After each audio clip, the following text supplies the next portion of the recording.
తెలుగు రాష్ట్రాల్లో తాగు సాగునీటి కష్టాలను తీర్చే శ్రీశైలం నాగార్జున సాగర్ జలాశయాలు అడుగుంటాయి. డెడ్ స్టోరేజీకి చేరుకోవడంతో కృష్ణమ్మ వెలవెలబోయింది. శ్రీశైలం ప్రాజెక్టు గరిష్ట సామర్థ్యం 215.81 టీఎంసీలకు గాను ప్రస్తుతం 39.2 టీఎంసీలు మాత్రమే నిల్వ ఉన్నాయి. శ్రీశైలం రిజర్వాయర్లో డెడ్ స్టోరేజ్ 810 అడుగులకు గాను 817.7 అడుగుల మేర నీటి నిల్వలు అందుబాటులో ఉన్నాయి. డెడ్ స్టోరేజీ స్థాయికి పైన కేవలం 7.7 అడుగుల మేర కృష్ణా జలాలున్నాయి.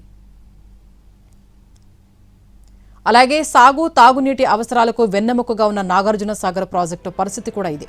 జలాశయం గరిష్ట సామర్థ్యం 312.05 టీఎంసీలకు గాను ప్రస్తుతం 157.42 టీఎంసీలు నిల్వ ఉన్నాయి.